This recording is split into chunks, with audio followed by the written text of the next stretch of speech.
sobrang ganda. Talaga dito, nakaka-relax. Ayan, meron din silang mga store, tsaka barbecue. Pwede pang mag-barbecue. Ayan.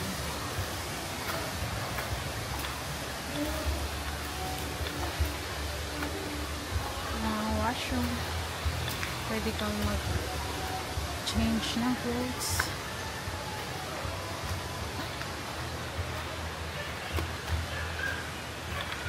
Ayan. So,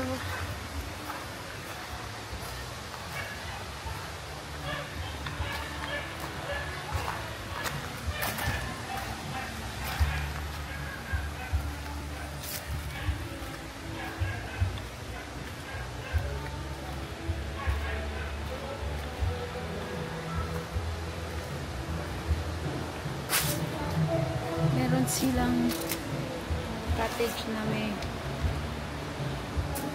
sink. Ayan. Tapos may store sila dyan.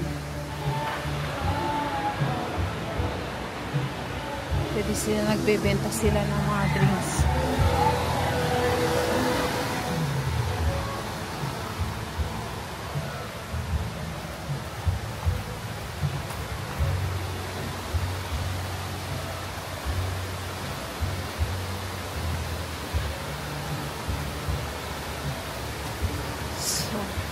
Once again, this is Tacubungan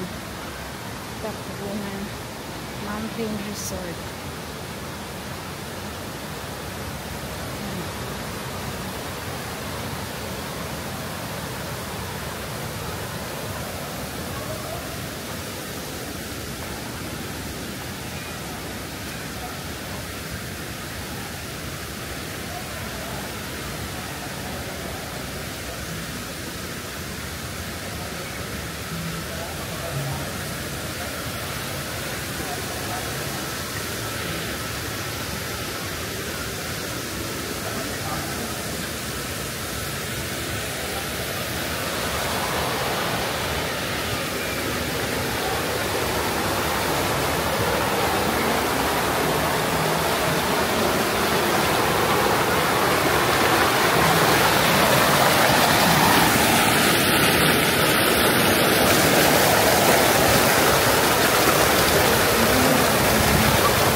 Ayan guys, pauwi na kami.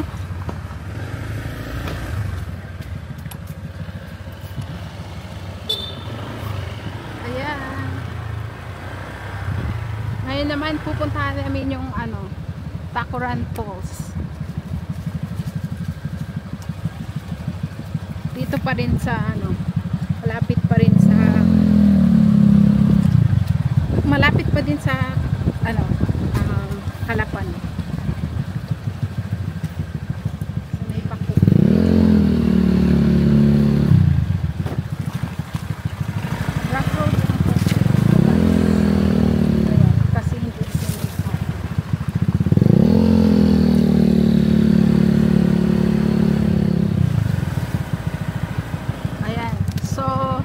Yun ay Takbungan Mountain Resort.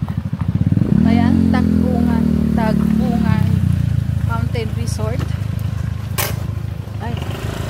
So, yung entrance niya is 100, tapos mandatory you have to have cottage, lalo na pag may dala ka pagkain. So cottage is 500, entrance is 100. So apat kami, 900 total. So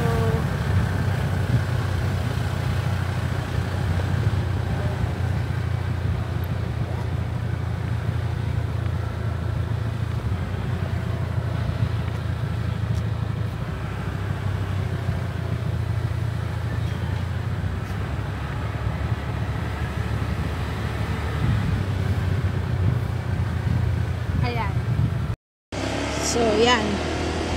So, yeah, 900 total kasi apat kami. Take 100 each yung entrance. And then, cottage. Kasi wala ka naman talagang pwedeng pagkainan kung may dala kang pagkain. Pumunta lang kami sa Calapan ng asawa ko. Dumiretso kami sa Calapan para bumili kami ng Jollibee. Jollibee na lang yung binili namin para madali. Yung iba doon sila nagluluto. Meron din lutuan, barbecue. Yun, mga nagba-barbecue sila, tas may mga dala silang pagkain. So, eto nga pala ay malapit sa Calapan City. So, wala pa yatang 20 minutes mula sa sa may Jollibee. Yan yung entrance niya, yung first entrance. Diyan ka papasok pagka papunta ka doon, kasi pagka sa kabila ka pupunta may bayad. Yung kasi ang rason daw kaya sumisingil sila ng bayad, kasi dinadaanan mo yung kanilang lupa. So pero doon sa unang entrance, walang bayad ang pagpasok. So, pero may entrance fee talaga doon sa pinaka-resort, 100. Kung dadaanan mo doon sa kabila, may extra pa na fee ang pagdaan sa lupa nila. So, buti na lang pinasukan namin yung first entrance, kasi kahit na malubag-lubag, at least wala na siyang extra fee. So, ngayon naman ay pupuntahan namin yung Tacuran Falls na malapit lang daw rin dito. So, habang nandito naman na kami at maganda naman yung panahon, pupuntahan namin yung Tacuran Falls. Ayan. So, ayun na yung pamangkin ko at saka si Jake.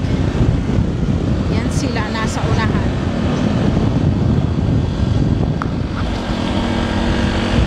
Yan sila. So, sabi namin tapos na rin kami maligo at nag-enjoy na kami doon sa Takbungan Mountain Resort. So pupuntahan na lang namin, dadaanan namin yung Tacuran Falls, which is malapit lang din dito. So habang nandito na kami,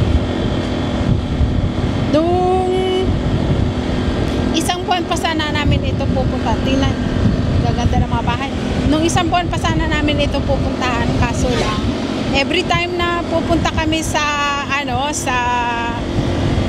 sa Calapan para mag-renew ng visa, ay laging umuulan.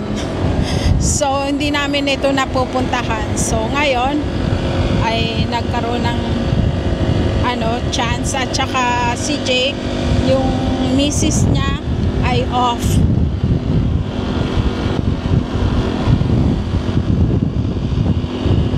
Off siya today. So yan.